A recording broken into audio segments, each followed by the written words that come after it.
Bismillahirrahmanirrahim. Assalamualaikum warahmatullahi wabarakatuh. Bismillah, walhamdulillah, wassalatu wassalamu rasulullah Muhammad ibn Abdullah wa ala alihi washabihi wa nasarahu wa wala amma ba'du. Bapak hadirin yang dirahmati Allah subhanahu wa ta'ala, baiklah, pada kesempatan yang ketiga ini kami akan menjawab pertanyaan seputar puasa.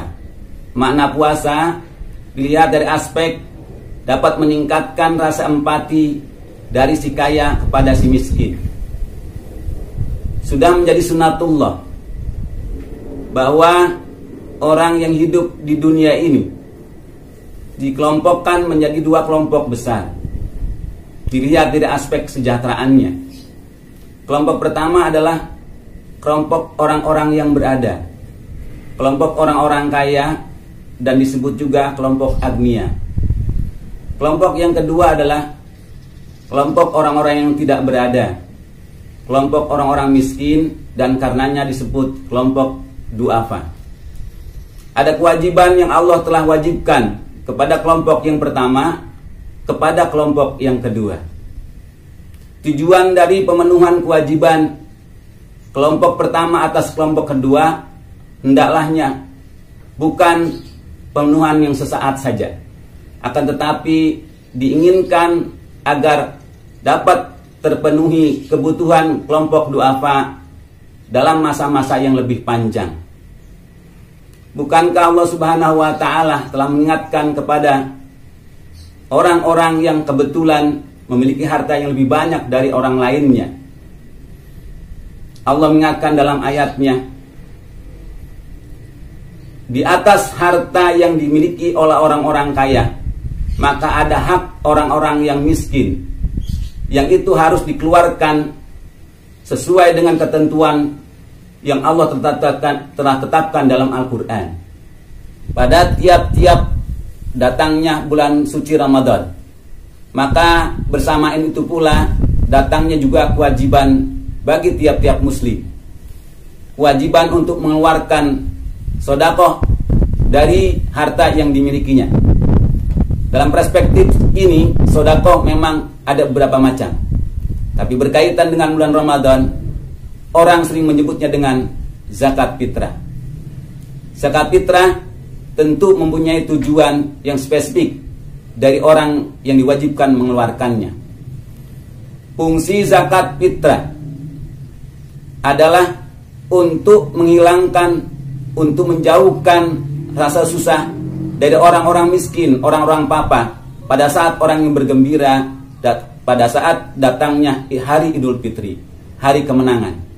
Tapi tujuan pokok dan tujuan yang paling fundamental dari diwajibkannya orang yang memiliki harta membayar zakat atas hartanya itu sesungguhnya adalah agar orang-orang miskin dalam satu saat akan berubah nasibnya, tidak lagi menjadi orang miskin, tidak lagi jadi orang yang susah.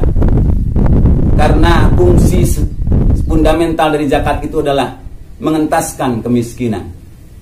Karenanya, untuk mencapai tujuan inti, tujuan fundamental dari fungsi zakat itu, fungsi diwajibkannya orang-orang membayar zakat adalah mengubah kehidupan orang-orang susah menjadi orang yang tidak susah lagi di hari yang akan datang.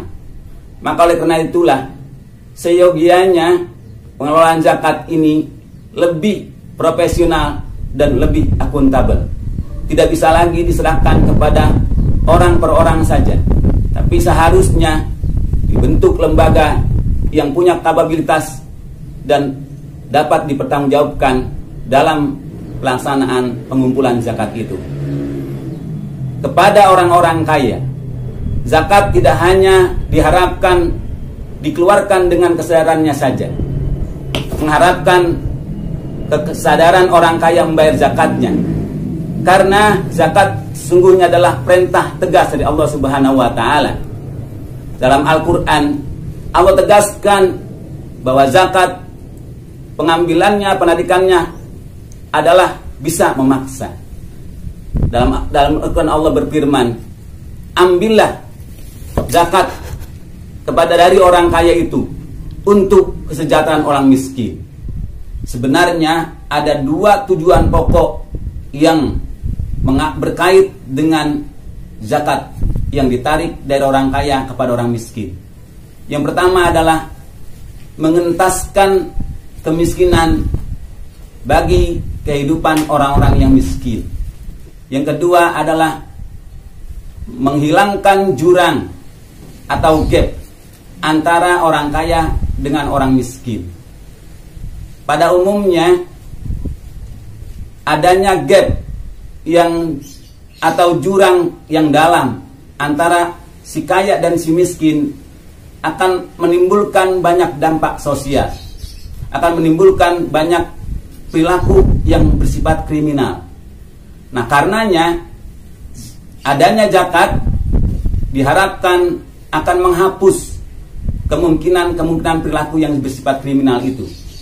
Karena jurang pemisah antara kaya dan miskin bisa dipersempit dan kemiskinan diharapkan bisa terhapus dengan peran zakat yang ditarik dari orang kaya untuk orang miskin. Itulah makanya Allah Subhanahu wa taala memperingatkan kepada kita untuk selalu membayar zakat, mengingatkan kepada orang kaya untuk selalu membayar zakat pada waktu yang telah ditentukan. Demikianlah hadanallah wa iyyakum ajma'in. Wassalamualaikum warahmatullahi wabarakatuh.